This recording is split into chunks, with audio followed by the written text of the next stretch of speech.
gauche, 10 000 vont tomber malades à ma droite, moi je n'aurai pas de maladie. On va essayer de comprendre qu'est-ce que le Seigneur veut nous dire dedans. Vous savez, dans la parole de Dieu, il y a différents niveaux d'interprétation. Dites avec moi, il y a des niveaux d'interprétation. Dans la parole de Dieu, vous avez ce qu'on appelle le niveau littéral. Par exemple, et ça peut vous tromper. Mais il y a des moments où il faut prendre la parole de Dieu dans son sens littéral. Tu ne commettras point d'adultère, mon frère. Ne cherche pas à nous expliquer qu'il y a un réma dedans, c'est-à-dire, et surtout, il y a l'adultère spirituel, c'est vrai. Mais par exemple, quand le Seigneur Jésus dit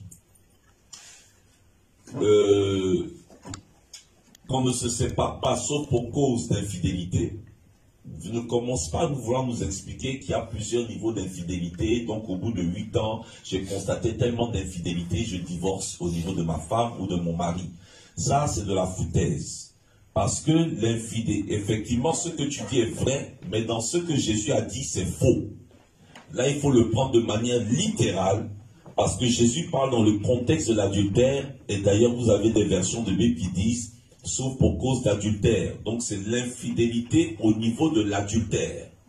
D'ailleurs, le mot employé, c'est pornéa, le mot de ce monde attiré pornographie. Aujourd'hui, vous aurez par exemple beaucoup d'hommes de Dieu, de prédicateurs qui vont dire non, elle a été infidèle dans la cuisine, elle a été infidèle dans le ménage, elle a été infidèle dans le repassage, elle m'a menti sur son âge, elle m'a menti sur ça. Mon frère, dans le mariage là, il y a le pardon parce que c'est pas tout qu'on se dit. Oui. Alléluia. Amen. Et là, il faut prendre la parole du Seigneur de manière littérale. Gloire à Dieu. Amen.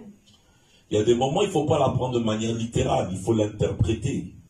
Si ta main gauche est pour toi une occasion de chute, vaut mieux la couper. Mais non, là, tu ne la prends pas de manière littérale. Comprends que le Seigneur parle de la douleur par rapport au fait de se séparer. Toute conversion demande une séparation. Tu ne peux pas suivre Dieu et Satan en même temps. Donc tu dois te séparer forcément du diable pour suivre Dieu. Tu ne peux pas suivre les femmes et puis le mariage en même temps. Tu dois te séparer des ex et puis suivre une seule femme. Parce que si ça se trouve, il y en avait une là-bas que tu aimes bien, qui te fait des massages, qui te fait des choses. Ta femme ne te fait pas les massages. Laisse-la parce que ta femme, ce n'est pas une masseuse. Elle peut devenir une masseuse, mais elle n'est pas obligée d'être une masseuse. Alléluia. Donc, frères et sœurs, c'est pour vous dire quoi? Il y a différents niveaux d'interprétation, et dans 1000 tombes à ton côté, 10 000 à ta droite, nous allons voir un autre niveau d'interprétation. Premier niveau d'interprétation, qui n'est pas faux et qui est littéral, c'est que effectivement, c'est la protection de Dieu. Dites avec moi la protection, même toute suffisante. Alléluia.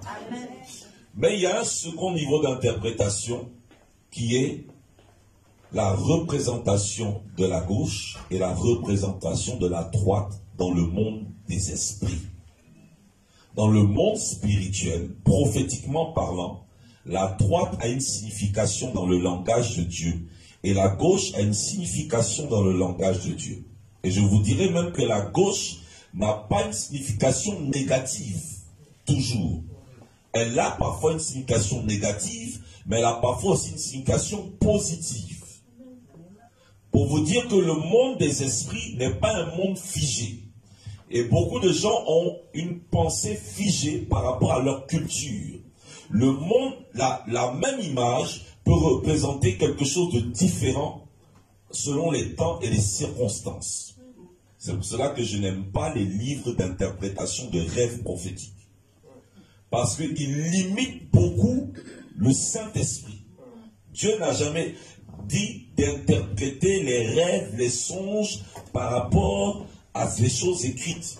Il dit c'est par le Saint-Esprit. Alléluia. Alors, mais avant que j'attaque directement le verset 7 qui nous dit 1000 tombent à ta gauche, 10 000 à ta droite, il faut comprendre que si vous ne comprenez pas et si vous, surtout vous n'acceptez pas le principe du premier verset, les autres principes n'ont pas de pouvoir pour vous. Les autres principes n'ont pas de grâce pour vous et les autres principes ne peuvent pas s'accomplir pour vous. Amen. Alléluia. Amen. Gloire à Dieu. Amen.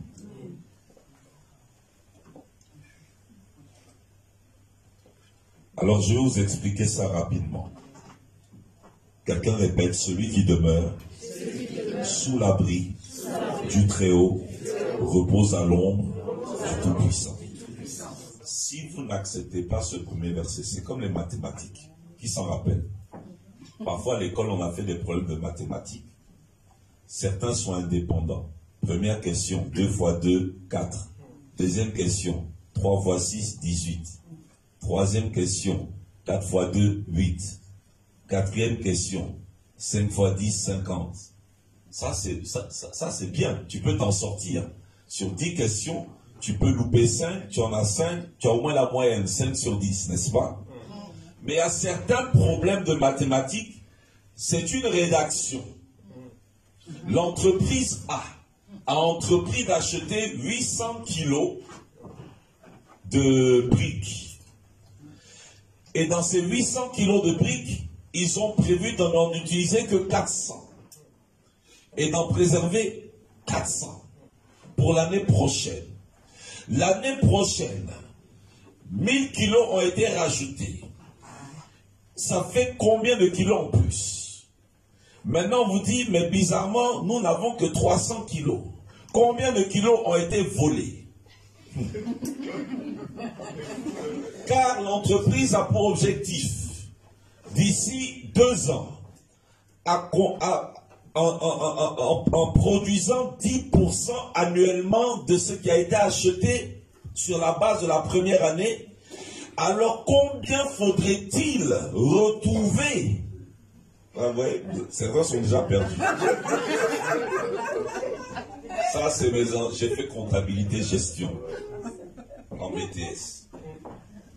C'est dur, hein? Enfin, maintenant, frères et sœurs, vous savez que c'est un problème c'est une seule question, une longue question, mais dans laquelle il y a plusieurs réponses à donner. Si vous foirez la première réponse, je vous dis tout le reste, c'est zéro. Parfois, on faisait certains exercices. Un seul exercice te demande 2 heures à mettre sur papier. Tu loupes la première réponse, tout le reste est loupé parce que tout dépend de la première réponse. Tu peux avoir raison peut-être sur les 2, 3, mais si tu loupes la 3e, la 4e, donc, mais des fois on te donne 2 sur 20 parce que tu as compris la logique. 2 sur 20 pour t'encourager à cause du raisonnement que tu as entrepris. Mais 2 sur 20 parce que mathématiquement parlant, tout est relié et tu es dans le faux. Alors comprenez que la parole de Dieu, elle en est de même. Quand vous lisez le psaume 91, remarquez qu'à partir du 2e verset, tout n'est que bénédiction. 2e verset, l'Éternel est ta forteresse. 3e verset, il te délivre du filet de l'oiseleur, de la peste de ses ravages. 4e verset, il te couvre de ses plumes et tu trouves un refuge. Alléluia. Et sa fidélité est un bouquet de cuirasse. 5e verset, tu ne craindras rien, la peur va fuir de ta vie. Dis Amen. 6e verset, la peste, la maladie qui marche dans les ténèbres, la contagion, ça ne te frappera point, même en plein midi, c'est-à-dire en plein midi là. À qui c'est déjà arrivé, tu vas te coucher, tu te réveilles, tu es malade. Tu vas te coucher, tu te réveilles, tu as mal au dos. Pourtant, tu n'avais pas mal au dos la veille. Tu vas te coucher, tu te réveilles, tu as mal aux pieds. Parce qu'il y a des maladies qui démarrent la nuit. Même scientifiquement, c'est prouvé. Et celui qui est spirituel sait que la nuit, là, si tu dors tout le temps sans prier, un matin, tu seras surpris par la puissance de Satan la nuit. Et le jour, pourquoi?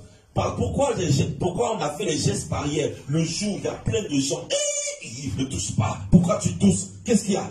Salue-moi de loin. Même en plein midi, même si les gens sont remplis de maladies, Dieu va te préserver. 7e verset, je reviendrai dessus après. 8e verset, la rétribution des méchants, c'est pas à toi de te venger. 9e verset, protection, refuge, retraite. 10e verset, aucun malheur, aucun fléau ne s'approche. 11e verset, présence des anges. 12e verset, on te porte afin de t'épargner des embûches. 13e verset, autorité sur les lions, l'aspic, les démons, c'est-à-dire le diable. 14e verset, puisque tu l'aimes, la délivrance, la protection, l'amour de Dieu.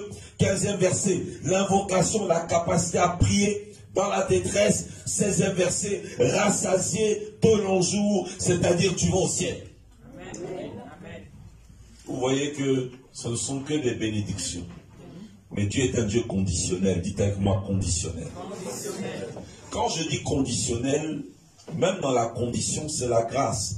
Quand je dis conditionnel, même c'est-à-dire Dieu met des conditions pour bénir. Dites avec moi, il y a des conditions pour bénir. Oui, beaucoup de gens pensent que oui, Dieu me bénit parce qu'il m'aime. Mon frère, avant que tu sois chrétien, Dieu te bénissait déjà. La Bible dit, fait lever son soleil sur les bons comme sur les méchants. Dieu par nature n'est pas un Dieu de malédiction, c'est un Dieu de bénédiction. Est-ce que vous avez déjà vu l'oxygène des païens, l'oxygène des chrétiens? L'oxygène, c'est l'oxygène. Par nature, Dieu donne. Dieu est donateur. Vous avez déjà vu la pluie pour les païens et les chrétiens? Le poulet chrétien et le poulet païen? Non, on va tous au même poulet. Hein. Poulet braisé, hein, c'est le même manioc, c'est le même riz, c'est le même couscous pour tout le monde. Amen. Alléluia. Amen. Et Dieu chaque jour bénit tous les païens. Et je vais vous choquer, les sorciers, les satanistes, Dieu les bénit tous les jours. Amen. Vous savez pourquoi? Si Dieu ne les bénit pas, toi-même tu aurais des problèmes. Et ça c'est quelque chose que dans la théologie, on t'explique ça par l'enseignement explicatif qui est la grâce commune. Et beaucoup de chrétiens deviennent orgueilleux, oubliant ce qu'on appelle la grâce commune. Parce que le terme grâce, on pense que c'est pour nous. La grâce a toujours existé, mais la grâce a été révélée. Faites une différence entre ce qui existait et ce qui a été révélé. Ce n'est pas parce que quelque chose a été révélé que ça n'existait pas. C'était caché, mais c'était en action. La Bible n'a pas dit que Jésus-Christ a fabriqué la grâce. La Bible dit que Jésus est venu avec la grâce. Quand quelque chose vient, c'est que c'est quelque part. Alléluia. Écoutez, si Dieu ne bénit pas le roi, il ne bénit pas le président, il ne bénit pas les députés, ils tombent tous malades, ils ont des hémorroïdes, à l'Assemblée nationale tous le même jour. Mais qui va gérer le pays? Toi, avec Rokababababa, qui va administrer les finances? Qui va administrer ceci ou cela? Dieu donne l'intelligence aux hommes. C'est une bénédiction. Tu sais faire le pain? Heureusement qu'il y a des boulangers, même s'ils sont païens. Même s'ils sont menteurs, méchants, même s'ils sont athées. Tu sais, tu es prêt à nettoyer la ville, faire éboueur, mais heureusement, ils ne sont pas tous convertis. Dieu donne la santé, Dieu donne le souffle de vie, Dieu donne la force, Dieu donne l'intelligence, Dieu donne des idées.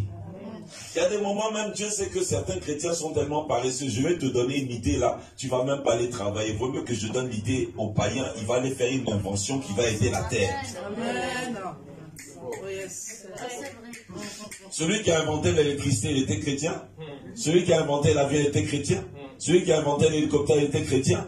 Celui qui a créé le SAMU, il était chrétien. Vous devez comprendre que par nature, Dieu il bénit tout le monde. Amen. Par nature, Dieu bénit. Alléluia.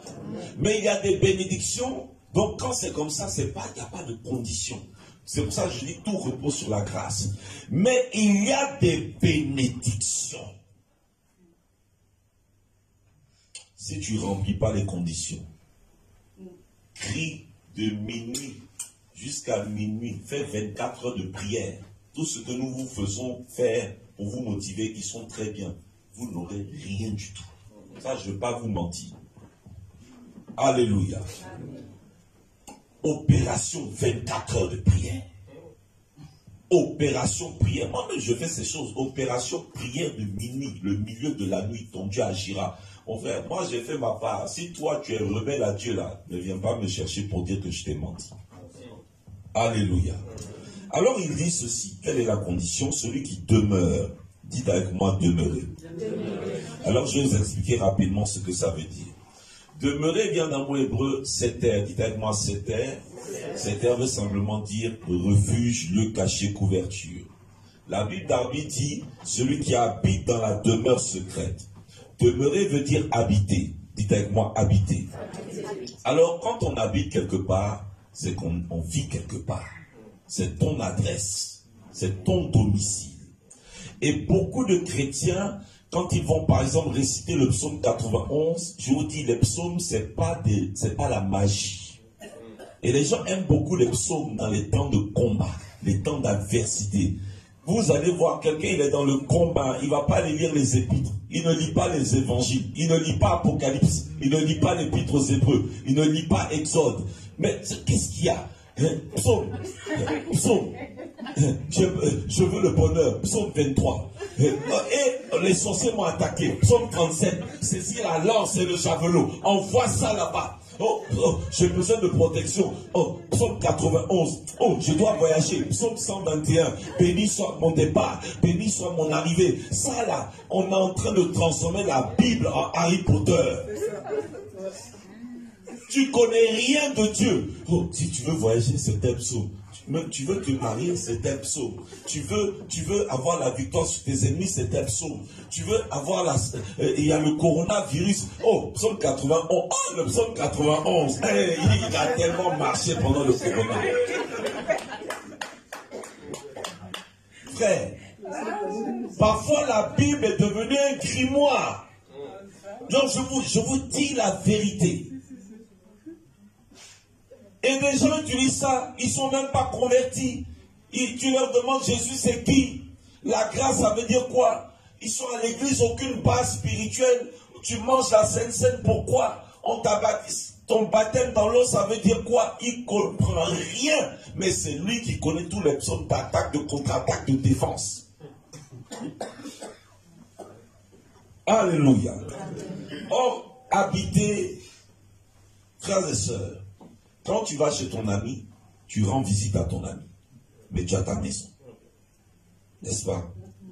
Vous devez comprendre que Dieu considère la relation avec lui comme une habitation. Et je vais vous dire une chose. Dans les églises de Dieu, ça a toujours existé. Hein, c'est pas nouveau. Mais nous le voyons tout le temps. Beaucoup de gens sont plus des visiteurs que des habitants.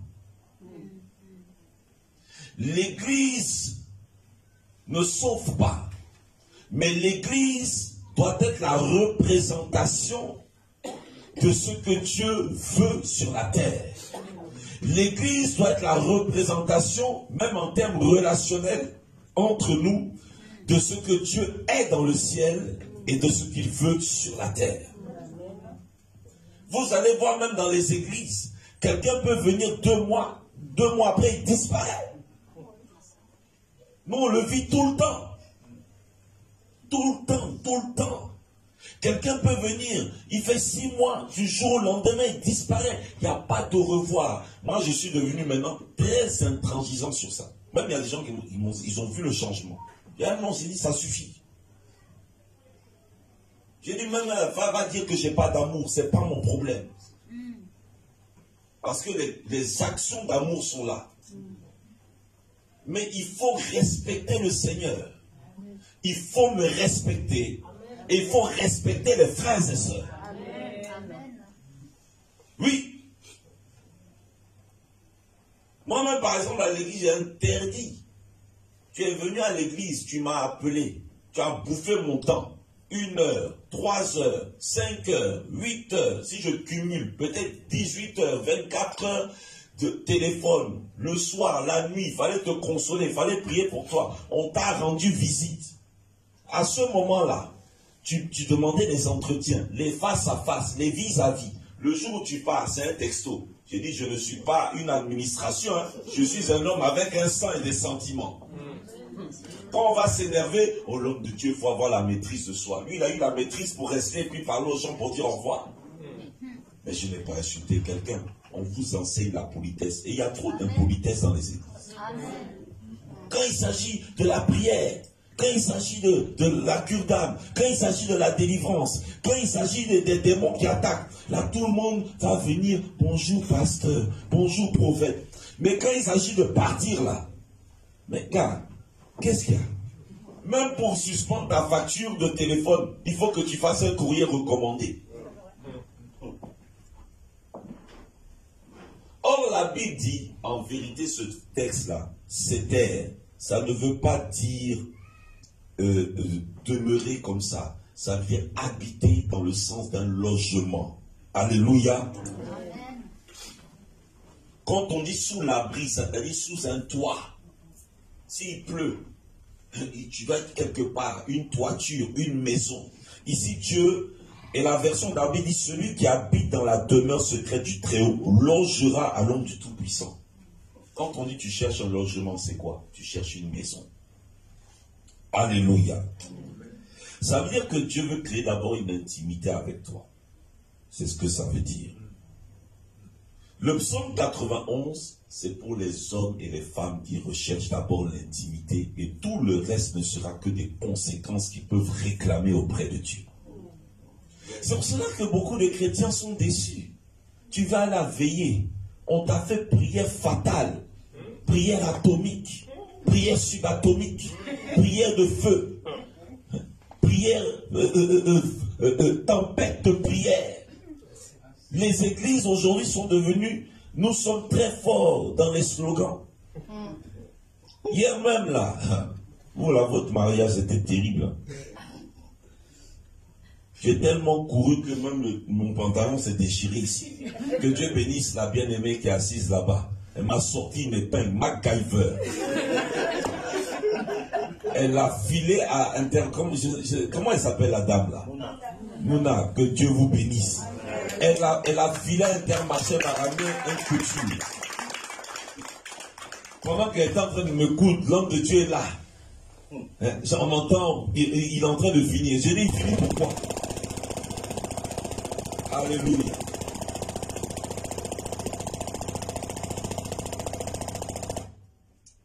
Amen. Gloire à Dieu. Je le dis pourquoi? Parce que moi j'ai dit une phrase. J'ai dit, dis-lui de mettre les gens là. Dis-lui de balancer un cantique. Chante. Je vais arriver dedans. La sœur me regarde, dit, sœur, dans l'improvisation, on est trop fort. Vous vous rappelez, non? Moi, je dis, si c'est dans l'improvisation et dans la communication, on va t'enseigner. On peut fabriquer un truc là tout de suite.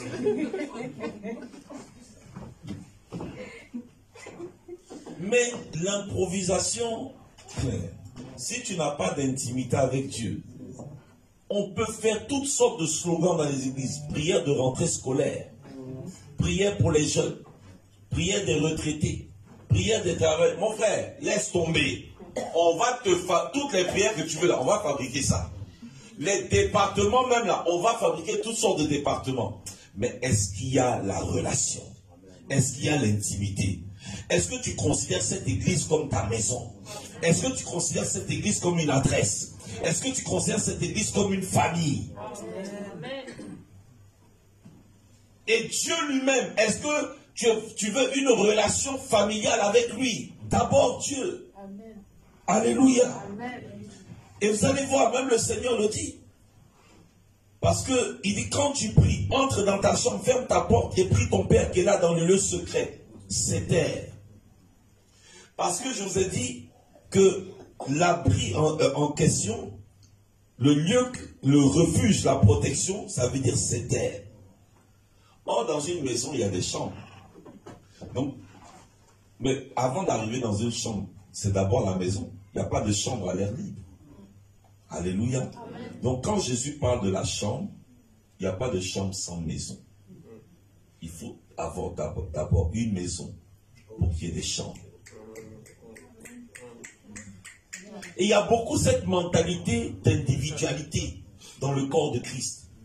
Oh, de toute façon, Jésus est parti me préparer ma place. Quand j'irai dans la Nouvelle Jérusalem, j'aurai ma chambre qui est plus grande que l'Élysée, et puis j'aurai mon jardin qui est plus grand que Versailles. Espèce d'égoïste que tu sois. C'est même, ce n'est pas la phrase, mais des fois dans l'intonation. Parce qu'on peut dire deux phrases, mais vous sentez l'intonation qui est différente. C'est ça que Jésus dit qu'il m'a touché. Tout le monde dit, ah, mais on te touche tous. Il dit non, quelqu'un me touche différemment. Amen. Alléluia. Alléluia. Je donne un exemple. Quelqu'un peut venir, je t'aime. Et l'autre dit, je t'aime. Alors, pareil, hein. Un homme peut dire à un autre homme, mon frère, je t'aime.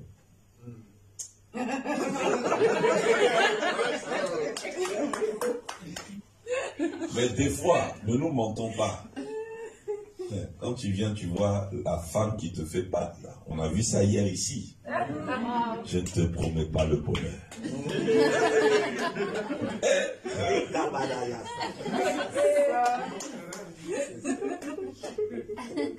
C'est-à-dire rien que ça. Oh, tu as eu beaucoup de menteurs, toi sœur, qui t'ont promis le bonheur. Mais lui, il a... Je Mais attends, c'est bizarre. Lui, il dit le contraire des autres. Mais il a envoyé Maris. Les autres t'ont promis le bonheur, ils t'ont emmené nulle part. Donc vous voyez que il y a quelque chose qui va au-delà des mots.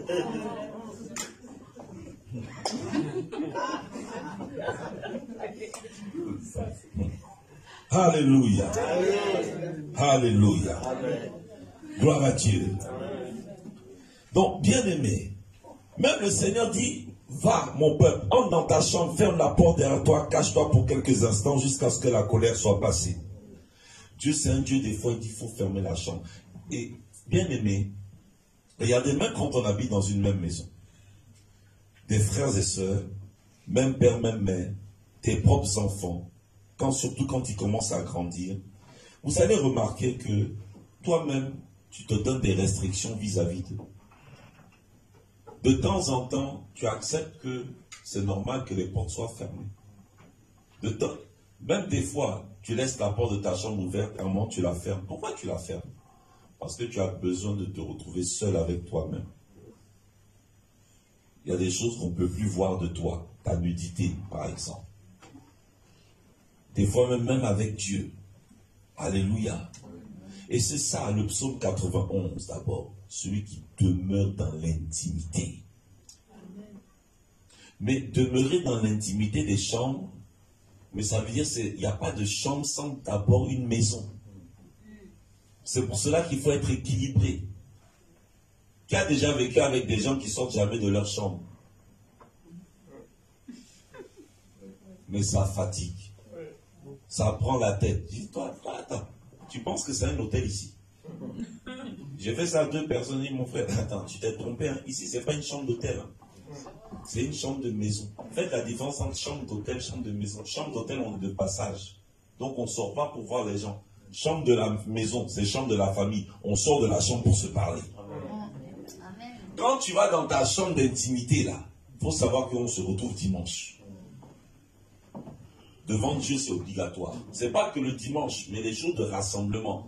À moins que tu sois malade. Mais pour aujourd'hui, non, le Saint-Esprit et moi, ça me suffit. C'est que toi, tu n'as pas compris c'est quoi la famille selon Dieu. Oui. Bien, mais qu'est-ce qu'on n'a pas vu dans les églises?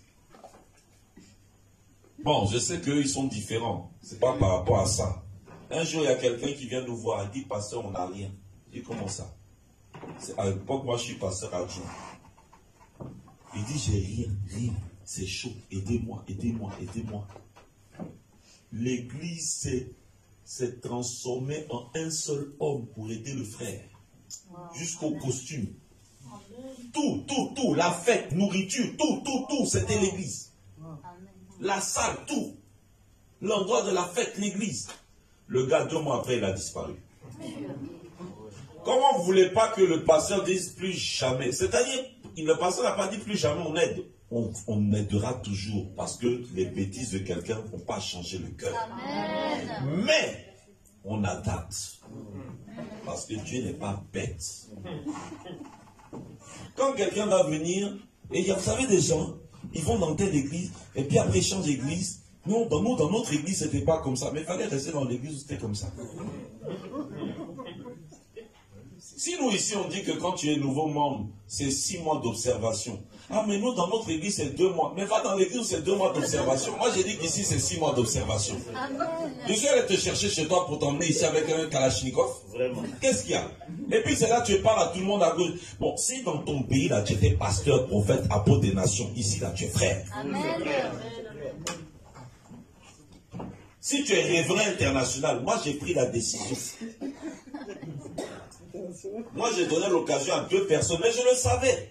Mais il y avait des personnes, des fois, vous savez, les gens, ils veulent vous rendre sentimental. Ils disent, bon, j'ai cédé un peu. J'ai dit, je ne céderai plus jamais. Tu es prophète, tu es prophétesse, ça va. Ici, tu seras frère. Si tu veux prier ici, là, je ne t'appelle plus pasteur. Sauf si tu viens par lettre de recommandation. Mais si un pasteur vient par exemple d'ici avec lettre de recommandation, comme je connais le prophète Stéphane Mambam, ce sera différent. Mais je ne sais pas d'où tu sors. Mon frère, tu es frère. Je ne te donne aucune autorité. Si tu veux là, être pasteur ici, je vais refaire tes cours bibliques. Mais ton diplôme même, ce n'est pas mon problème. Parce que quelqu'un qui a l'expérience des choses de Dieu, on n'est pas pasteur d'avant-hier. C'est que le monde chrétien, évangélique, protestant a multiples doctrines. Tu peux même sortir de l'école théologique de Nogent-sur-Marne, 8 000 ou 5 000 euros l'année, ce n'est pas mon problème. Parce que là-bas, ils ont une théologie sur le mystère de la femme. Ils ont une théologie sur le voile. Ils ont une théologie sur les finances. Ils ont une théologie sur ceci, cela. Tu vas dans une autre école biblique des assemblées de Dieu. Ils ont leur théologie sur la délivrance. Mon frère, donc, mais il y a des bases communes et puis il y a des divergences. Donc ici, là, moi aussi j'ai ma théologie. Tu vas faire ça avec moi. Papa, tu vas tout recommencer à zéro. À 3 ans encore, mon frère, il fallait rester fidèle là-bas. Est-ce que j'ai appelé ici? C'est ça la famille. Chaque famille a ses lois et ses règles. C'est vrai ou c'est faux? Oui, c'est vrai. Et beaucoup de chrétiens ont du mal. Mais non, moi je suis converti depuis 20 ans. Comment le pasteur, je viens dans cette église, il me dit d'abord il va m'observer 6 mois. Après il va me former 6 mois. Et puis après, attends, le pasteur il est orgueilleux, il est gonflé, il ne voit pas que je prophétise. Ah bon? Je vais vous dire une chose, les églises que les gens appellent grandes églises, c'est ce qu'elles font. Je ne citerai pas de nom d'église. Toutes les grandes églises que je connais, de nom ou de renommée, et même personnellement, vous les voyez avec des sourires colquettes là, bien souriants. Certains hommes de Dieu très connus, à dimension internationale, c'est très difficile de travailler avec eux. Ils ont des caractères durs. Mais quand ils viennent, bonjour chers téléspectateurs, que la grâce de Dieu soit avec vous. Et puis les gens sont là. Mais voilà, lui au moins il sourit. Notre pasteur ne sourit jamais. Tu vis avec celui-là. Des fois quand l'émission est finie, là, son visage, toi le caméraman de la 3e caméra, suis-moi. Toi le gars qui était, suis-moi. Débriefing sur place.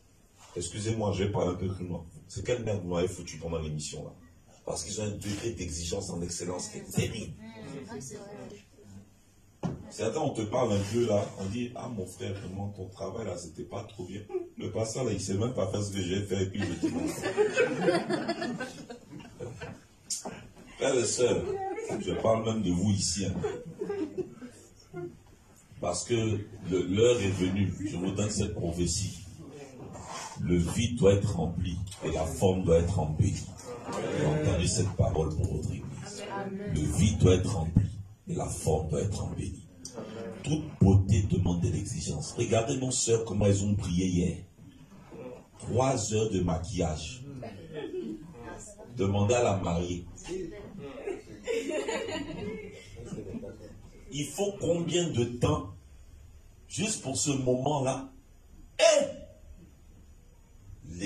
La beauté demande beaucoup de temps, demande de l'effort. Ça demande de la préparation. Ça demande de l'exigence. Alléluia. Alléluia. Gloire à Dieu. Je vous dis la vérité. Beaucoup d'hommes de Dieu sont comme ça. Et comme aujourd'hui, c'est une génération média, tu ne peux jamais apparaître le visage fermé. Qui va venir? Mais quand les gars se retrouvent avec toi, oh, laisse tomber. Que Dieu vous bénisse d'avoir un pasteur même qui met un peu les formes. Il y a beaucoup d'hommes de Dieu qui ne mettent aucune forme. C'est parce que les gens ne voient que la vidéo. Méfiez-vous des églises qui font 4 cultes par dimanche. Souvent, il n'y a qu'un seul culte qui est filmé. Parce qu'aux autres cultes, il y a des vérités très tranchantes qui sortent. Ouais. Mais le culte qui est filmé là, nous saluons toute la famille en Christ dans le monde entier. Merci pour vos connexions ce matin, votre fidélité. Maintenant, s'il y a un problème dans le culte là, ne vous inquiétez pas qu'au prochain culte là, il ne se gênera pas de dire, qu'est-ce que tu fais? Hey, assis-toi là, depuis tout à l'heure, tu fais les deux va-et-vient là, qu'est-ce qu'il y a? Mais même si ça l'énerve, les va-et-vient là, pendant le culte là, elle dit non, comme on me regarde à l'international. Frères et sœurs, je vous dis la vérité. Moi, il y a des choses, ça ne m'impressionne plus. Certains même là, vous avez fait des grandes communautés, vous savez de quoi on parle. C'est beau, c'est chic. Mais, si tu n'as pas la mentalité de ce coin-là, tu peux croire que c'est une secte. Oui, tu peux croire que c'est... Bon, c'est pas forcément une secte. Mais tu peux croire que c'est une secte. Même le degré de réunion, là, c'est chaque semaine. Oh, là-bas, ils ne font que 2 heures de culte. Ils sont ordonnés. Ce n'est pas des désordonnés. Vous priez, vous faites quoi pendant 4 heures? 2 heures de culte. Chaque semaine, il y a 8 heures de réunion. Je ne sais pas si tu es à cheval dans plusieurs départements. 2 heures de culte, mais voyez le niveau de préparation. Tu as demandé que l'église envahit ta vie. Réunion d'organisation tous les samedis. Parce que le culte arrive à un degré de professionnalisme. Il faut faire le débriefing tous les dimanches après-midi. Vous voyez là-bas, il faut que 10h midi pile, même à 11h50, c'était déjà fini. Le staff reste. Le staff ne part pas. Hein. Vous allez rester ici. Et surtout, ça fait les chambres, vous avez fait quoi? Vous êtes là jusqu'à 16h. On va parler. On va parler. Parce que vous mettez la réputation de mon ministère en jeu. Les gens me regardent là-bas et puis vous me faites honte ici. Qu'est-ce qu'il y a? On te dit de chanter, on dirait quelqu'un qui est perdu dans un labyrinthe.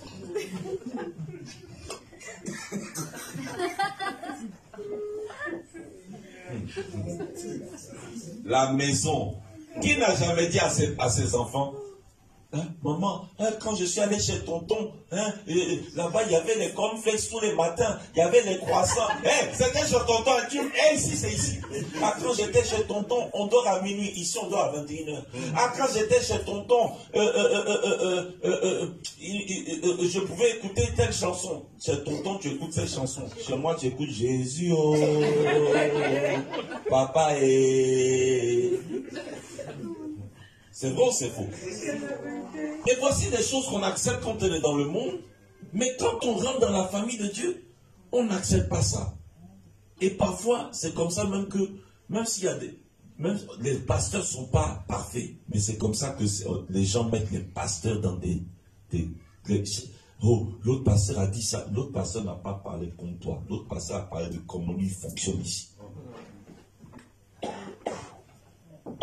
Alléluia. Amen.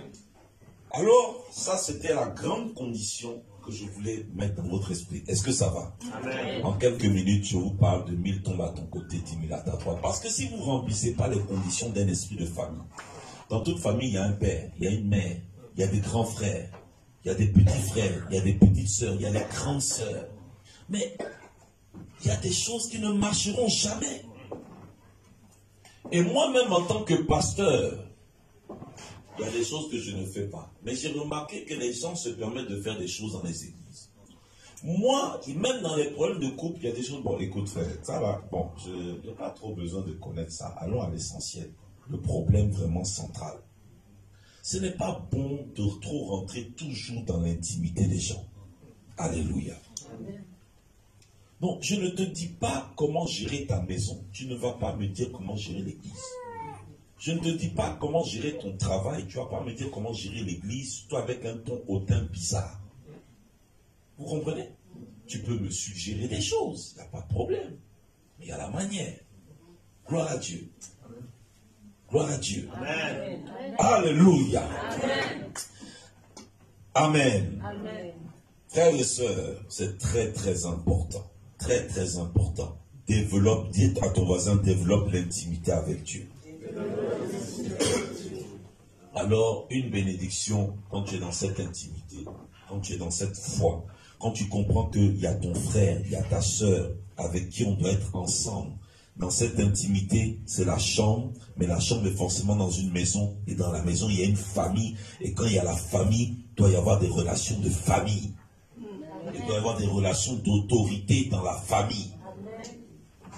C'est ce qui fait que tu peux bénéficier d'une grande protection de la part de Dieu. C'est pour ça que même l'homme de Dieu le prêche toujours. Même si ton papa n'est pas converti, tu l'insultes, tu te fous de lui, tu verras ce qui va t'arriver dedans. Parce que Dieu fonctionne comme ça. Alléluia. Maintenant, frères et sœurs, pourquoi Dieu dit 1000 tombent à ton côté, 10 000 à ta droite, tu ne seras point atteint. Pourquoi déjà 10? Vous savez, multiple de 10, n'est-ce pas? 1000 multiple de 10, 10 000 multiple de 10. Très rapidement, 10 c'est le nombre de la totalité. Dites avec moi la totalité.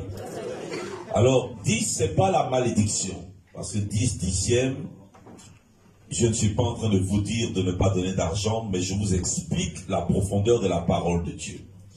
Le nombre 10 est le nombre de la totalité. Dites avec moi la totalité. La totalité. Alors, très rapidement, vous avez par exemple des passages dans la parole de Dieu, la parabole des 10 talents. Mais est-ce qu'il n'y a que 10 talents ou 10 dons spirituels? Il y en a beaucoup plus. Rien que 1 Corinthiens 12, vous en avez déjà 9 là-bas. N'est-ce pas? Mais c'est simplement pour dire que Dieu, dans la totalité des dons, souvent Dieu a un langage spirituel avec le 10. Gloire à Dieu. Vous prenez par exemple les 10 jugements ou les 10 plaies de l'Égypte. Ce n'est pas pour dire que Dieu n'a que ces 10 sortes de jugements, mais c'est pour dire que Dieu a jugé totalement l'Égypte et tous les dieux de l'Égypte. Parce que n'oubliez jamais qu'il a dit, je jugerai tous les dieux de l'Égypte. Donc derrière les 10 jugements, ça veut dire que tous les dieux ont été jugés. Alléluia. Vous avez par exemple les 10 commandements ou les 10 paroles de la loi. Mais en réalité, il n'y a pas 10 commandements. Il y a 613 commandements. Mais les 10, symboliquement, représentent l'ensemble. Parce que les 613 commandements se retrouvent dans les valeurs morales des 10 premiers. Alléluia. Vous avez par exemple les 10 lépreux qui ont été guéris. Mais il y avait plus de lépreux. Mais pourquoi il dit 10? Pourquoi il ne dit pas 11? Parce que 10 lépreux veut dire l'ensemble des pécheurs. La lèpre représente le péché dans la vie des hommes. Or, tous les hommes sont pécheurs. C'est pour ça qu'il parle de 10. Pourquoi il parle de 10 vierges? Pour parler de l'ensemble du corps de Christ et des croyants. Alléluia. Pourquoi il parle de 10 serviteurs et de 10 000? Est-ce qu'il n'y a que 10 serviteurs? Il y en a beaucoup plus que cela. Ne sont pas comme les témoins de Jéhovah qui ont dit il y a 144 000 sauvés. Mais vous-même, témoins de Jéhovah, vous êtes plus que 144 000 dans le monde.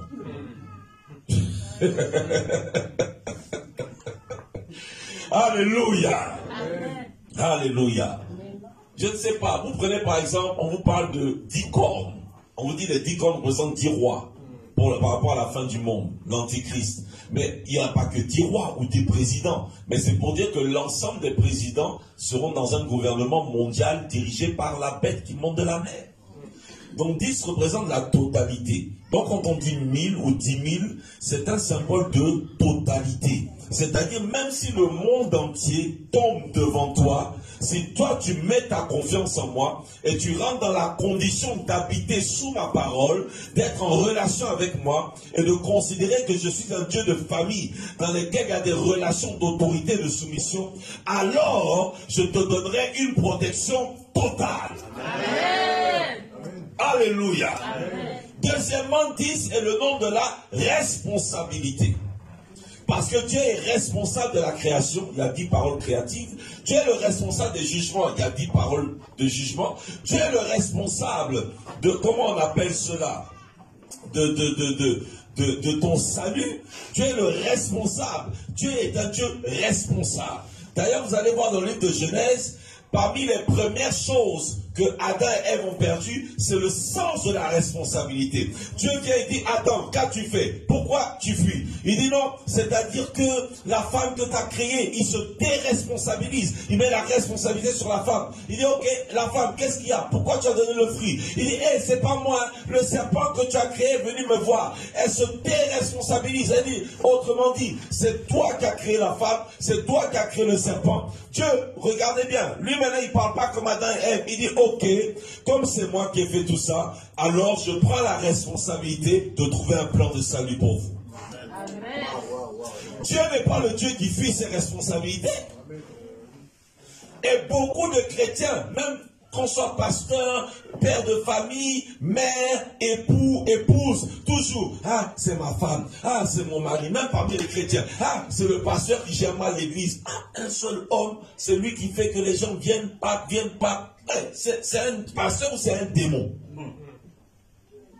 C'est que chacun doit vérifier quelle a été ma responsabilité dans cette affaire. Vous avez des églises, quelqu'un vient, casse les pieds à tout le monde, personne ne parle. Le jour où le pasteur parle, on dit le pasteur l'a chassé. Mais toi, quand tu vois les bêtises, tu n'as pas parlé un jour, tu as ta responsabilité. Si chacun veut parler à ce gars-là, c'est des choses qui sont arrivées, ne seraient jamais arrivées. Alléluia. Alléluia. Alléluia. Amen. Oui. Non mais c'est une réalité. Beaucoup de gens fuient la responsabilité qu'ils ont eue dans une affaire. Même dans les églises. Gloire à Dieu. C'est pour ça que Dieu nous parle du 10. La totalité et la responsabilité. Je m'arrête là. Parce que même le 10, c'est une double responsabilité, mais je n'ai pas le temps. Alors prenez quelques passages avec moi rapidement. Je vais vous expliquer le mystère de la droite, de la gauche, et nous allons rendre grâce et prier le Seigneur. Je ne vais même pas tout vous donner, hein, mais vous allez comprendre là où Dieu veut en venir. Psaume, chapitre 16, verset 11. Je lis rapidement ce passage pour vous. Psaume, chapitre 16, verset 11. Tu me feras connaître le sentier de la vie. Il y a d'abondantes joies devant ta face, des délices éternelles à ta droite. Vous avez entendu? Où ça? À la droite. La droite représente quoi dans la parole de Dieu? Le Seigneur Jésus même, vous allez entendre souvent, il est assis à la droite de Dieu. On ne dit pas à la gauche. Mais ce n'est pas parce que... je vais le toucher rapidement. Mais la droite dans la parole de Dieu, on dit la joie, les délices ou le bonheur éternel se trouvent où? À la droite de Dieu, pas à la gauche. Mais regardez bien, on ne dit pas bonheur ou délices, mais on dit éternel, n'est-ce pas? Ça veut dire que ce sont des choses spirituelles. Ce qui est éternel est spirituel parce que ça n'a pas de commencement et ça n'a pas de fin. Et il y a une différence entre le bonheur et le plaisir. Quand David dit, le bonheur et la grâce m'accompagneront tous les jours de ma vie, les gens confondent le bonheur et le plaisir. Je vais dans un parc d'attractions, c'est un plaisir. Je conduis une belle voiture, c'est une bénédiction, mais qui me donne du plaisir. J'ai des rapports intimes, c'est un plaisir. Je mange, parce que Dieu même veut que j'ai mon pain quotidien, c'est un plaisir. Je suis habillé, mais il y a habillement et habillement. Enfin, mon frère, un habit, ça peut être un t-shirt, un jogging froissé, mais je suis là... classe, classique, bien, élégant, chic, c'est un plaisir. J'ai une belle chaussure, c'est un plaisir. Il y a voiture et voiture, hein. Tu veux quoi? Tu veux rouler, aller d'un point A à un point B? Seigneur, donne-moi une voiture. Ah, il t'a donné... il t'a donné un truc qui démarre en tout cas et puis qui roule. C'est une voiture, c'est pas une voiture. Maintenant, quand tu es dans la voiture, tu roules, tu dis, hey Mercedes, je cherche une place de cinéma. Dernière AMG, style AMG. Derrière la voiture, tu roules, elle te parle. Hein, j'ai dit, Seigneur, c'est un plaisir. J'ai le vrai bonheur. Tu sais, nous les chrétiens, on se console comme ça. Vous comprenez? Amen. Donc, la droite de Dieu représente le bonheur. Tu as une belle femme, belle forme, c'est un plaisir. Mais la forme de ta femme peut changer. Il y a une différence entre le pain quotidien et puis manger ce que tu veux. Il y a une différence entre la voiture de luxe et la voiture. Il y a une différence entre la maison et puis le duplex. Dieu souvent répond aux besoins, pas toujours au plaisir. Toi, tu vas dire non, Dieu ne me bénit pas. Dieu bénit toujours. Moi, mon Dieu, il bénit toujours. Moi, mon Dieu, il répond toujours. Il est toujours fidèle. Mais seulement qu'il ne répond pas toujours par rapport à ce que tu as pensé. Parce que le verset qui dit que Dieu fera au-delà de ce que nous pensons, imaginons, ça a trompé et séduit beaucoup de gens. Ah, comme j'ai imaginé la voiture, j'ai imaginé la Mercedes.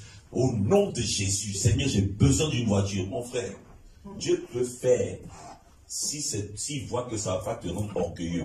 Mais si Dieu voit que ça va te rendre orgueilleux, il va te donner une vieille Renault quelque part là-bas. Donc, je vous dis la vérité.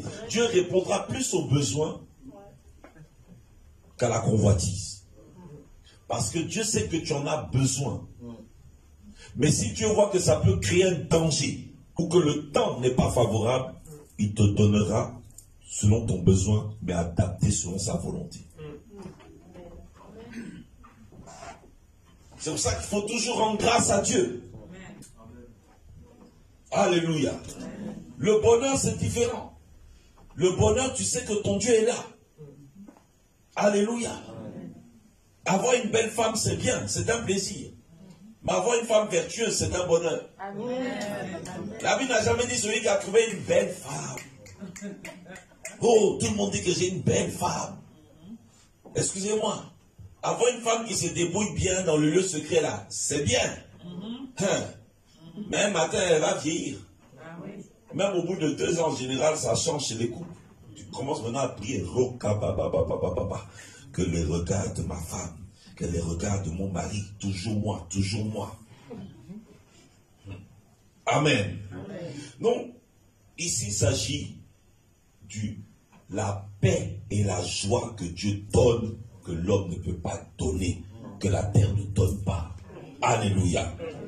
Psaume chapitre 16, verset 8. Le même psaume. Regardez ce que le verset 8 dit. J'ai constamment l'Éternel sous mes yeux. Quand il est à ma droite, je ne le chancelle pas. Donc, c'est à la droite de Dieu qu'on ne chancelle pas. Alléluia. Ne pas chanceler, ça veut dire ne pas tomber. Mais ne pas chanceler, ça ne veut pas dire ne pas être secoué. Comprenez le sens de la parole de Dieu. Tu peux ne pas tomber, mais ça ne veut pas dire qu'on ne t'a pas dérangé. Mais je peux te secouer, tu ne tombes pas. Parfois, Dieu permet des tempêtes pour voir quels sont les fruits qui vont tomber. Parfois, Dieu permet des tempêtes pour voir ceux qui vont prendre la poudre d'escampette. Parfois, Dieu permet des tempêtes pour que tu saches toi-même qui est avec toi. Yes. Amen. Dieu regarde Gédéon, ils sont plus de 10 000, il dit c'est trop. Ah, mais Seigneur, nous tous les jours on prie pour la croissance. Aujourd'hui tu nous dis c'est trop. Il dit, on va faire un test. Alléluia. Les gars vont descendre. Dieu dit ça suffit pas. Il fait un deuxième test, ça descend. De combien? Des milliers à 300. Il dit là c'est bon. Et donc Dieu est le Dieu qui augmente et Dieu est le Dieu qui diminue. Oh, j'ai pas entendu ton amen. Bon, pasteur, l'église a diminué. Ah, mon cher, onction de Gédéon. Tout le monde n'est pas fait pour la guerre. Moi, j'ai un ministère pour la guerre. Il y a des ministères là. C'est le ministère de chanter. Alléluia. Alléluia. Et quand le Dieu finit, oh quel merveilleux culte, j'ai eu la chair de poulet frisson. Oh cette église là, quand tu pleures toute la semaine, dimanche, je t'assure ma soeur, tu es reboosté, au moins jusqu'à mercredi quand même. Il y a des hommes de Dieu, eux c'est la guerre. Moi j'ai pris la décision de dénoncer les fausses doctrines. Non mon gars, tu veux me suivre là, attache terrain. J'ai pris la décision d'attaquer le royaume de Satan. Donc moi les histoires de certains hommes de Dieu, on est tous sauvés. Hein. Là je ne remets pas en question le salut. Les histoires de certains hommes de Dieu, non, vous savez, les chrétiens ne peuvent pas traverser, mon cher. Il faut laisser ton esprit de paresse là. Moi je crois en ça. On ira au ciel, Dieu nous dira qu'il avait raison. Sinon moi là, je crois en ça. Donc si tu veux me suivre là, on les attaque, ils nous attaquent, on contre-attaque, ils contre-attaquent, on s'attaque seulement. Donc mon gars, ici là, il faut comprendre que, ah mais pourquoi il y a des choses comme ça mon frère? Va dans tes églises où on chante seulement. Mais non, je ne me moque pas, à chacun sa vision. Je ne suis pas, quand j'église on chante seulement, je ne dis pas qu'ils ne font pas du bien au corps de Christ. Non, moi il y a des gens que j'ai envoyés dans des églises où on chante seulement. Non, allez, toi c'est de ça que tu as besoin. Mais ici, là, il ne faut pas casser les pieds aux gens. Nous, on est dans la guerre. Les gens qui chantent seulement, chanter, c'est prier 2 fois, laisse-les croire ça. Ce n'est pas écrit dans la Bible. Alléluia. Frères et sœurs.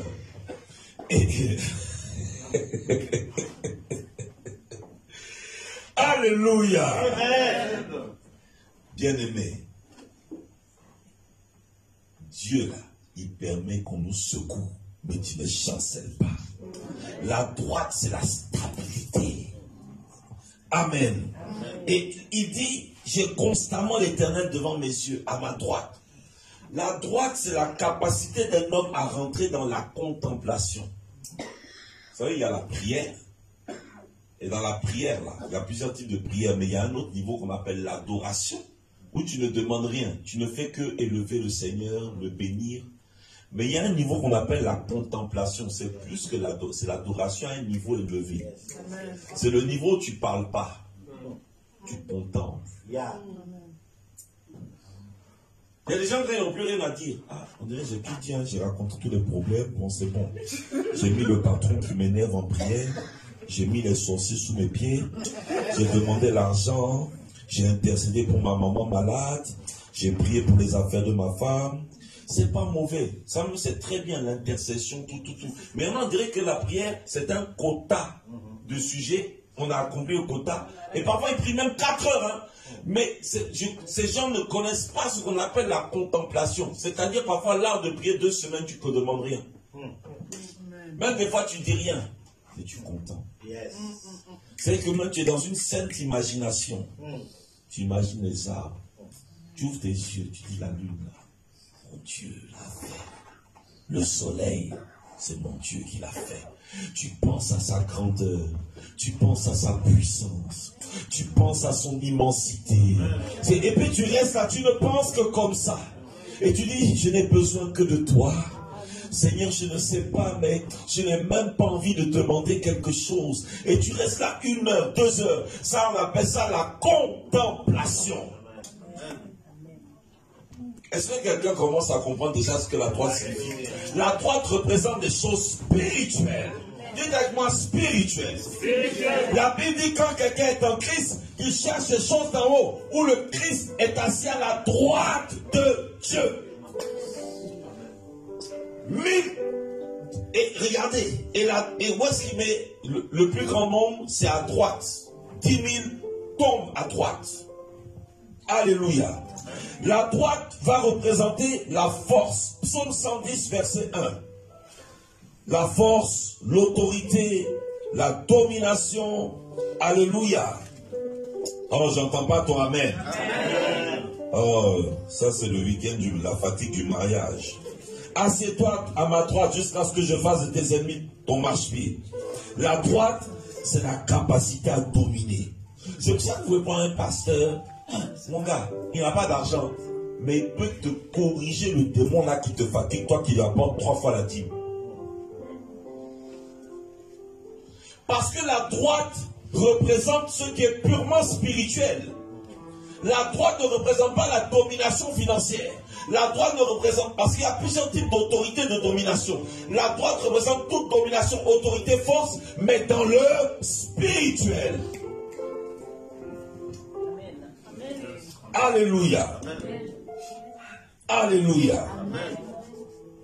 Psaume 98, le verset 1. La droite va représenter aussi les prodiges. Dites avec moi les prodiges. Chantez à l'Éternel un cantique nouveau car il a fait des prodiges. Sa droite et son bras saint lui sont venus en aide. La droite représente les miracles. La capacité de Dieu à opérer dans le miraculeux, dans le prodigieux, dans les signes surnaturels.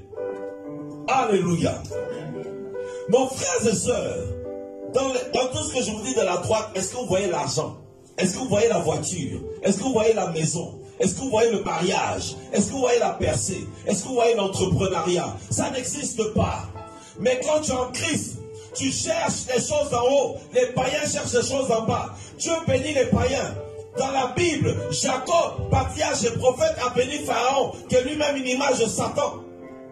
Car c'est un sorcier et une divinité en Israël. Mais parce qu'il a fait du bien à Joseph. Pour vous dire que Laban, Dieu l'a béni à cause de Jacob. Potiphar, Dieu l'a béni à cause de Joseph. Des païens. Dieu bénit les païens. Mais il y a des bénédictions. Mais quand il les a bénis, c'était l'argent. Quand il les a bénis, c'était beaucoup d'ouvriers. Quand il les a bénis, c'était la percée. Mais quand Dieu bénit ses enfants, c'est d'abord la droite. Amen. Jésus est à la droite. Donc Jésus est venu te donner d'abord les choses spirituelles qu'il ne donne pas aux païens. Amen.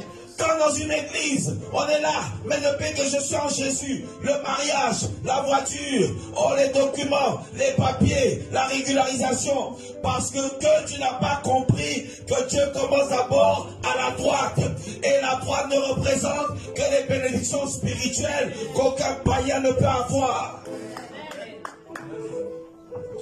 Et c'est comme ça que nous sommes ingrats. Dieu ne m'a pas béni. Ingrat que je suis. Parce que Dieu m'a donné la domination. Dieu m'a donné le bonheur. Dieu m'a donné la vie éternelle. Dieu m'a donné la contemplation. Dieu m'a donné sa présence. Dieu m'a donné les choses qu'on ne peut pas me donner ici. Et tout ingrat ne peut jamais recevoir. Parce que quand tu ne sais pas être ultra reconnaissant, méga reconnaissant, très reconnaissant, parce que la Bible n'a jamais dit d'être reconnaissant. La Bible dit d'abonder en action de grâce. La Bible dit d'exceller en action de grâce. Même le parler en langue n'a pas été donné d'abord pour dire des mystères de contre-attaque contre le diable. Vous allez voir les gens dire, oh, quand tu pries en langue, Satan ne comprend pas ce que tu dis. Donc le parler en langue, c'est comme si tu dis, Alpha Tango de terre, appelle Alpha Bravo du ciel, lancer les missiles au Gabon, là où tous les sorciers. Ce n'est pas ça. Lisez bien. 1 Corinthiens 14 dit, quand tu parles en langue, tu rends d'excellentes actions de grâce à Dieu. Le parler en langue est donné pour dire des remerciements que tu ne sais pas dire en français, en wolof, en djoula, en anglais, en allemand. Amen. Parce que ça vous est jamais arrivé. Regardez bien. Quand vous priez en langue, dans la délivrance, quand vous priez en langue pour envoyer le feu, devant Dieu là, le feu, la bababa, l'intabayosa, les braka, sakababa. C'est bon. Et des fois tu pries et tu remercies le Seigneur. Il y a un moment, il y a un sentiment qui monte en toi. À qui c'est déjà arrivé? Et tu as l'impression d'être limité. Et puis, tu sens que là, ce n'est plus le don en lui-même, mais c'est l'onction dans le don. Et maintenant, ça devient les kaba. Santa la kaba. Oh my God. Santa les kaba. Là, c'est toi-même, tu sais que là, tu n'es pas en train d'attaquer. Tu sais que tu n'es pas en train d'envoyer le feu, mais tu sais que tu es en train d'adorer Dieu dans un langage que le français ne peut pas dire. Tu sais que tu es en train de dire merci dans un langage que le français ne peut pas donner. Quiconque n'est pas reconnaissant par les bénédictions de la droite, qui sont des bénédictions spirituelles, aura du mal à recevoir le matériel. Jésus a dit, donnez-leur à manger, on n'a rien. 5000 hommes sans compter femmes et enfants. Il a quoi? 5 poissons, 2 pains. Il dit, c'est tout ce qu'on a. Il dit, ça va suffire. Jésus n'a pas commencé en disant, je proclame, je déclare et je décrète onction de multiplication. Maintenant même, je suis prophète de Dieu, je sais de quoi je parle. Jésus n'a pas dit, je suis le fils de Dieu, je peux transformer les pierres en pain. Le miracle est là. Receive. Recevez maintenant.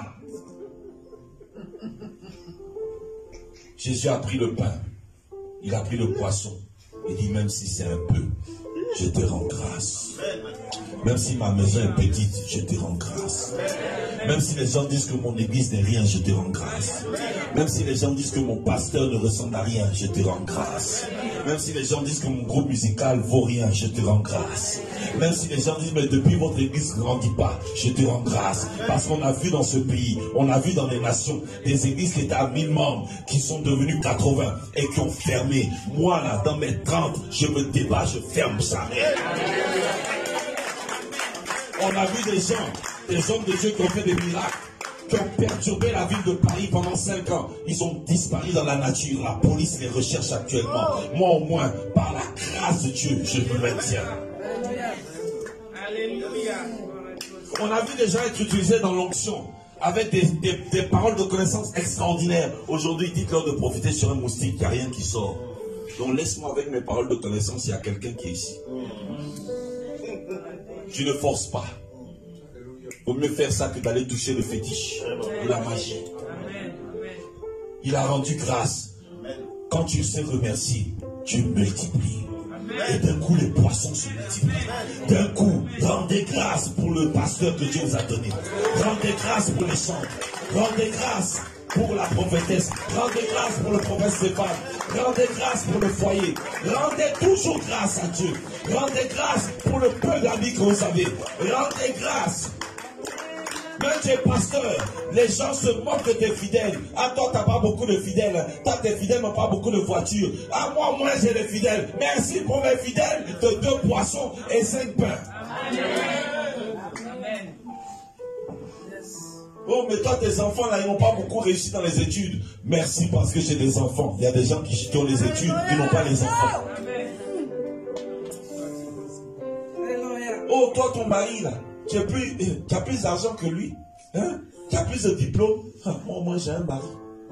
Toi, dans tous tes diplômes, là, ils ont joué avec toi. Parce que toute richesse n'est pas l'argent. Il y a la richesse du foyer. Il y a la richesse de la famille. Il y a la richesse. Alléluia. Et Psaume 98, José dit, ce sont les prodiges. Ésaïe 48, verset 13. Je vais m'arrêter là pour la droite. Sinon, vous voyez que depuis tout à l'heure, la droite ne parle pas des choses de la terre, n'est-ce pas? Ésaïe 48, verset 13 nous dit ceci. Ma main a fondé la terre et ma droite a étendu les cieux. Les cieux sont le domaine spirituel, on n'a même pas dit le ciel. Au commencement, Dieu créa les cieux et la terre. Dieu gère d'abord le spirituel pour atteindre la terre. Alléluia. Alléluia. Amen. Alors, pour vous dire quoi? La droite représente tout ce qui est spirituel. Maintenant, regardez, on n'a pas dit... Oh, j'avance en même temps. Prenez Proverbe 3, verset 16. Proverbe 3, verset 16. Au moins qu'on puisse rendre grâce à Dieu. Proverbe 3, verset 16. Il y a d'autres passages qui nous vont parler de ça, mais dans sa droite est une longue vie. C'est ça, non? Non, la droite représente la longue vie. Littéralement, la vie, aussi la vie éternelle pour nous les chrétiens. Elle et dans sa gauche, vous entendez la gauche? C'est ici, vous allez voir que la gauche ne parle pas. Autant les cieux sont élevés au-dessus de la terre, autant Dieu, ses voix ne sont pas nos voix. Dans beaucoup de cultures, on ne salue pas avec la main gauche. Oh! Mais on va t'insulter. Même l'argent, tu donnes l'argent et puis tu tends ta main gauche. Ils vont dire, oh, tu veux me donner le démon de pauvreté. N'est-ce pas? Même, tu donnes le couteau, le piment. Pourquoi tu me touches ça? Tu donnes ça avec la main gauche. Frères et sœurs, mais ici on nous dit dans sa gauche, la gauche de qui? De Dieu. Parce que quand on parle tellement de la droite de Dieu, parce que Dieu est d'abord un Dieu préoccupé par notre vie spirituelle, que les gens pensent que Dieu est manchot. Lisez les passages, des fois il dit, ces choses, ce sont mes mains. Il n'a pas dit seulement, des fois il dit mes mains, main gauche, main droite. Dieu a une main gauche. Même il y a des gens qu'on a forcés à écrire avec la main droite alors qu'ils sont nés gauchers. On leur a donné des complexes d'infériorité. Non, on ne tient pas la fourchette avec la main gauche. Mais le gars est gaucher. tiens pas le stylo avec la main gauche. Le gars est gaucher. Parce que vous ne comprenez pas que Dieu nous a tous fait différents. Mes frères et sœurs, on dit dans la gauche, c'est dans la gauche qu'il y a la richesse. Et la richesse là-bas, c'est l'abondance, l'aisance, l'opulence. Mais vous avez plus de versets qui parlent de la droite que de la gauche. C'est pour ça que la Bible dit, Matthieu chapitre 6, verset 33, cherchez premièrement le royaume des cieux et sa justice, et toutes choses vous seront données par-dessus tout. Vous voyez, nous, et souvent nous on a déformé des versets, on dit, et les bénédictions. Jésus n'a jamais dit les bénédictions, il dit les choses. Ce que toi tu appelles bénédiction, Jésus appelle ça la chose. Je répète, et toutes choses. Voiture, moi on appelle ça bénédiction. Jésus appelle ça la chose. Mariage, on appelle ça bénédiction. Jésus la chose. Grand chef d'entreprise, on dit Dieu m'a béni. Dieu dit je t'ai donné la chose. Quelqu'un me comprend? Tu as fait beaucoup de nations. Tu dis oh Dieu m'a béni, je suis prophète de nations. Dieu dit les choses là qui vont disparaître. Mais la bénédiction, ça vient de bénédicter. À l'école, on a fait la dictée. Or, tout dictée est oral et toi, tu mets par écrit. Ça veut dire dicter, ça veut dire parler. Béné, ça veut dire bien. Bénédiction veut dire bien parler. Donner un objet, ce n'est pas toujours une bénédiction. Mais dire quelque chose, c'est la bénédiction. Un téléphone, oh Dieu m'a béni. Dieu dit, la chose là. Alors, je peux te donner le téléphone se gâte. Mais si j'ai libéré une parole de bénédiction pour dire, tu ne manqueras jamais de téléphone, c'est pas pareil. Le téléphone se casse, quelqu'un se réveille 2 semaines après, il te donne un autre téléphone. Le téléphone se casse, un gars se lève 1 mois après, il te donne un autre téléphone. Pourquoi? Parce qu'on peut te casser le téléphone, on peut t'enlever le téléphone, on peut te voler le téléphone, tu peux perdre le téléphone dans un bus. Ça, c'est quelque chose. Mais on ne peut pas t'enlever la parole que j'ai libérée sur toi pour dire tu ne manqueras jamais de téléphone. Mais si tu n'as pas cette parole, le seul téléphone de ta vie, tu l'as perdu. Peut-être tu devras attendre 6 mois pour économiser pour le même téléphone. Mais si j'ai dit tu ne manqueras point de téléphone et que Dieu accompagne cette parole, c'est que c'est fini. Quelqu'un me comprend? Mais pour que cette parole soit libérée, il faut respecter le gars qui peut libérer la parole. Alléluia. Et dit, et la gloire, le cabot de Dieu, mais ici c'est dans le sens aussi de la terre. Mais regardez bien maintenant, il dit, 10 000 à ta gauche vont tomber et 10 000 à ta droite. Je vous ai dit, la droite représente le spirituel, la puissance, le salut, la vie éternelle, toutes ces choses-là. Pourquoi il y a plus à droite qui tombe qu'à gauche? Ça veut dire que les gens sont plus intéressés par la terre que par le ciel. Je répète, 10 000 tombent à ta droite. Or, c'est à droite qu'il y a les vérités. Les vraies bénédictions. La contemplation, la face de Dieu. On dit 10 000. Alors, je ne vais pas vous effrayer. Je vous parle, je vous ai dit, il y a le premier niveau d'interprétation, protection totale. Révélation prophétique, Dieu nous dit. Écoutez bien. Église, faites attention. Car derrière cette parole, je vous préviens, dans ce monde, plus de personnes sont intéressées par le naturel que par le surnaturel.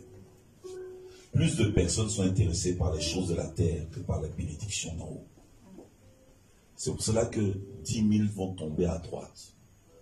Beaucoup de gens vont tomber dans les choses de l'esprit.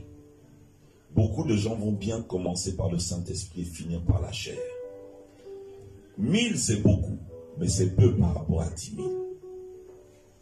1000 tomberont dans les choses, même dans la vie, sans Dieu. Tu peux échouer, tu persévères, tu réussis dans certains domaines. Vous n'avez pas vu à la recherche du bonheur avec Will Smith? Est-ce qu'il a fait les choses avec Jésus? Non. Parce qu'il y a des païens qui partent de certains principes de travail, de persévérance, arrivent à rentrer dans certaines choses. Mais la persévérance et tout ça ne peut pas te donner accès au Saint-Esprit, au ciel, au salut, au véritable amour de Dieu. Et beaucoup de gens sont plus simples. Même dans les prières, les programmes. Vous dites aujourd'hui, veillée de prière. Sommes-nous réellement convertis? C'est le thème. Et la veillée d'à côté dit, déblocage en 24 heures. On va voir où est-ce que les gens vont le plus partir cette nuit-là. À moins que dans ton église, les gens étaient bien enseignés et préparés. Mais comme ça, dans un tout à coup, deux gars se lèvent le même jour à la même heure pour faire une veillée. Lui, il dit quoi? Veiller sur nous réellement convertis. De 22h jusqu'à 6h. Lui, il dit déblocage en 24 heures. 22h, 6h. À votre avis, toi-même qui es assis là. Bien-aimé, c'était la parole de Dieu pour vous ce matin. 1000 tombent à mon côté, 10 000 à ma droite. Que choisis-tu, dit le Seigneur? Tu préfères tomber, tu préfères chercher les choses spirituelles ou chercher les choses naturelles? Cherche d'abord les choses de l'esprit. Rendons grâce à Dieu. Rendons grâce à Dieu. Rendons grâce à Dieu. Alléluia. Dis merci au Seigneur. Disons merci au Seigneur. Alléluia. Disons merci au Seigneur. Disons merci au Seigneur. Disons merci au Seigneur. On va remercier le Seigneur un instant. On va remercier le Seigneur un instant. Demande à Dieu de te donner la grâce de chercher d'abord la droite avant la gauche. La gauche n'est pas mauvaise, mais la droite est meilleure. Dans la gauche, il y a la richesse. Mais Dieu veut d'abord que tu cherches la face. Dieu veut d'abord que tu cherches à le contempler. Dieu veut d'abord que tu cherches le soutien véritable. Dieu veut que tu le cherches pour un bonheur véritable. Dieu veut que d'abord que tu cherches les choses les plus importantes. Et le reste sera la gauche est une conséquence. Dieu te donnera la richesse, l'opulence, l'aisance, ce dont tu as véritablement besoin. Mais pour l'heure, il est d'abord temps de chercher la droite de l'Éternel, le Seigneur Jésus-Christ de Nazareth. C'est de lui dont tu as vraiment besoin. Tu n'as pas besoin de parler à l'oreille de Dieu comme si tu es sourd et qu'il ne comprend pas. Tu as déjà enregistré ton besoin. Tu as déjà écrit ton besoin. Que ton besoin est dans le livre du souvenir de Dieu. Et Dieu a plusieurs livres. Et dans ces livres, il y a le livre du souvenir. Et Dieu n'a pas oublié ton souci. Dieu n'a pas oublié ce qui te tracasse. Mais ce que Dieu demande, c'est la relation de l'intimité. C'est la relation de la famille. Et c'est la relation de la droite. La gauche, il te la donnera. La richesse, la santé, la guérison, le déblocage. Mais il y a quelque chose que Dieu veut intensifier avec toi ce matin. Et là où il y a l'Esprit de Dieu, le Seigneur veut donner un sens profond. Le Seigneur veut donner une orientation nouvelle. Le Seigneur veut illuminer ton esprit. Car il y avait la Bible déclare il y avait des ténèbres au commencement, à la surface de l'abîme. Et l'Esprit de Dieu se mouvait. Il était en mouvement. Les ténèbres ne veulent pas dire que Dieu est stoppé. Les ténèbres ne veulent pas dire que Dieu s'est arrêté. Mais dans les ténèbres, Dieu est en mouvement. Au-dessus des ténèbres. Mais il est au-dessus. Il n'est pas à côté. Il n'est pas en dessous. Lève les yeux vers le Seigneur. Recherche d'abord le Seigneur. Et tu parleras. Et ton Dieu agira, dit le Seigneur. La grâce de Dieu est sur ta vie. La grâce de Dieu est sur ta vie. Aujourd'hui, demande au Seigneur. Seigneur, aide-moi à ne pas tomber dans les choses de l'esprit. Aide-moi à ne pas chuter. Car beaucoup de gens chutent. Même des pasteurs. Beaucoup d'enfants de Dieu chutent dans les choses spirituelles. Beaucoup d'enfants de Dieu chutent dans les lois de Dieu, dans les commandements de Dieu. Mais dis Seigneur, aide-moi, aide-moi, aide-moi. Aide-moi. Je te dis la vérité. Tu peux chuter dans le chômage. Tu peux chuter dans une maladie. Ton Dieu va te relever. Tu peux chuter dans l'abandon. Ton Dieu va te relever. Mais si tu chutes dans la vie de prière, si tu chutes dans l'achat de la main du Seigneur, ça sera compliqué. Prends d'abord les bénédictions de la droite. Recherche les bénédictions de la droite. Recherche ton Dieu à ta droite. C'est à ta droite que ton Dieu se trouve. C'est là-bas qu'il te donnera la force. C'est là-bas que le Seigneur sera avec toi. Au nom de Jésus de Nazareth. Au nom puissant de Jésus de Nazareth. Seigneur, je proclame dans cette église. 1000 tombent à votre gauche. Tu ne seras point atteint. 10 000 tombent à ta droite. Tu ne seras pas atteint. Et je le proclame prophétiquement. Tu ne tomberas pas dans la vie de prière. Ta droite ne sera pas affaiblie, dit le Seigneur. Le Seigneur vient te fortifier par sa droite. Et le Seigneur se tient à ta droite. David dit, le Seigneur est à ma droite et il me fortifie. Je prie que ce matin, le Seigneur fortifie d'abord ta droite. Car le Seigneur est à la droite de Dieu. Alors l'Éternel fortifie ta droite. Il fortifie ta vie de prière. Il fortifie ta consécration. Il fortifie ton adoration. Il fortifie ta contemplation. Il te fortifie dans l'épreuve. Même si tu es secoué, oui, même si tu es secoué, tu ne seras pas ébranlé. Tu ne chancelleras pas. Le Seigneur a dit, tu ne seras pas atteint. Ne pas être atteint ne veut pas dire ne pas être attaqué. Tu seras attaqué, mais jamais atteint. Tu seras, les flèches de l'ennemi viendront, mais ne t'atteindront jamais. Elles pourront te blesser, mais ne pourront jamais te tuer. Tu ne seras point atteint, dit le Seigneur. Tu ne seras point atteint, dit le Seigneur. La grâce de Dieu est sur toi. La grâce de Dieu est sur toi. Parce que tu cherches le Seigneur à ta droite, à ta gauche. Le Seigneur va pourvoir à tous tes besoins. Je te le déclare. Je te le déclare. Je te l'annonce. La parole de Dieu vient à toi ce matin. Elle ne retourne point à lui sans avoir donné des effets. Tu vas sentir, il y a quelqu'un qui est là, dit le Seigneur. Tu vas sentir les effets de cette parole à ce moment même, pendant que je suis en train de parler. L'onction de Dieu est sur ta tête. L'onction de Dieu est sur ta vie. L'onction de Dieu est dans toi. Actuellement, tu n'as pas de problème particulièrement matériel ou terrestre, mais tu as un besoin. C'est le besoin de connaître Dieu. Et j'ai l'impression que quand les autres prient là, c'est eux qui savent rentrer dans l'intimité.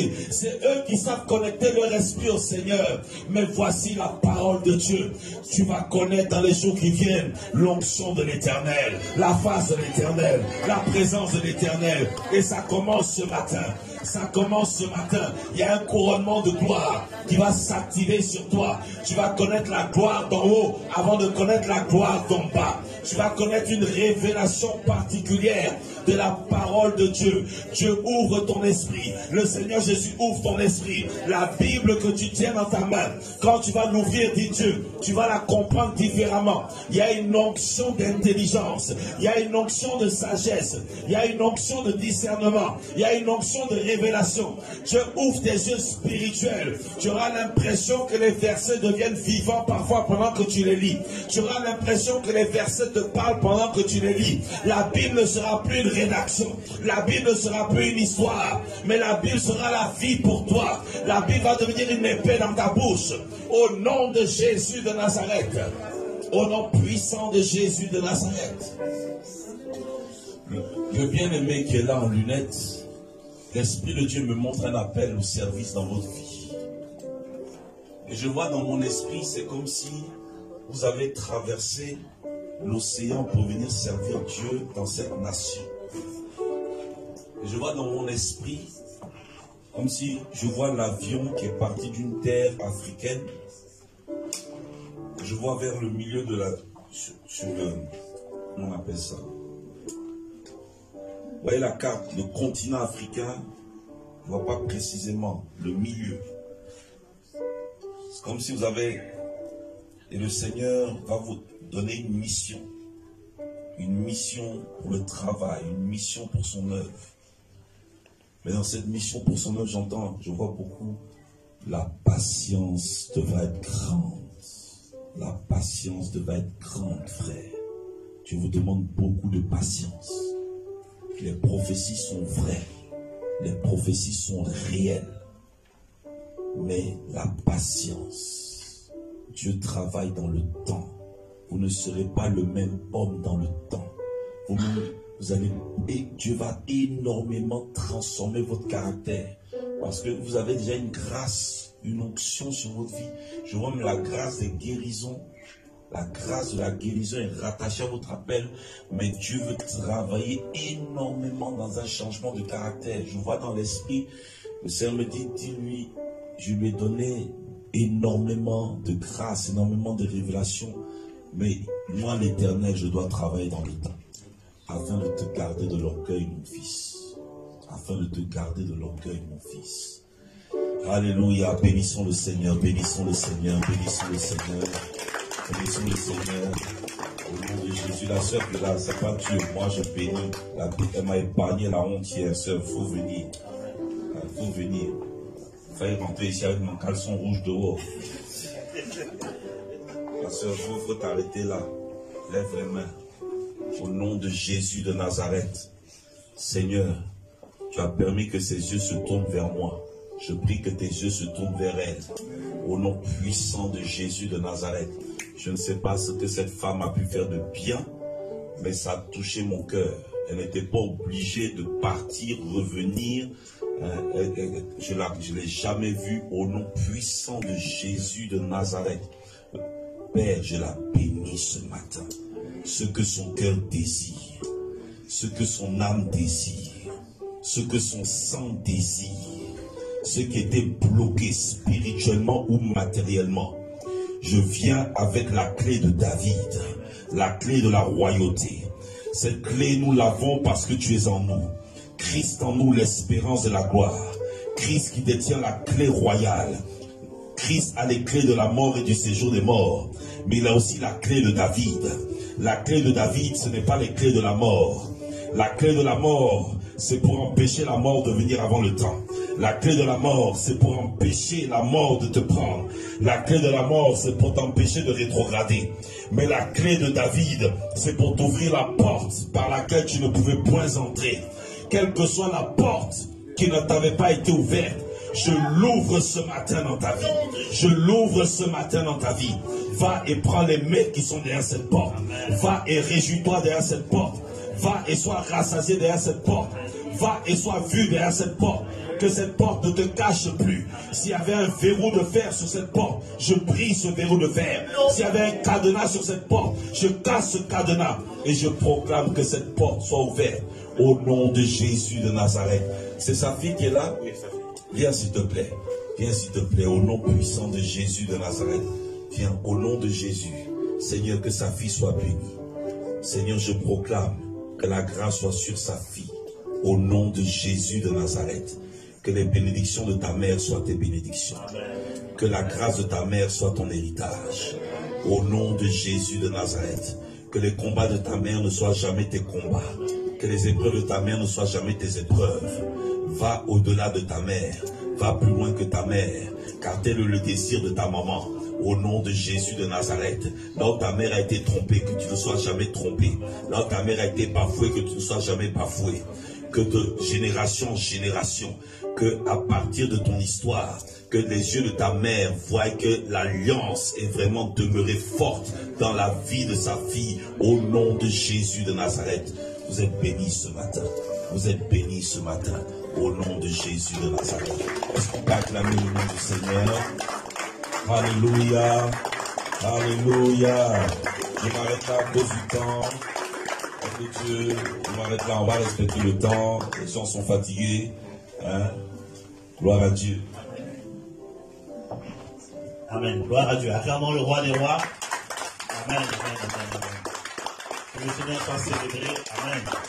Voilà, c'est un culte d'action de grâce, c'est pas un culte de réveil. Bon, Dieu a fait ce qu'il veut. Amen.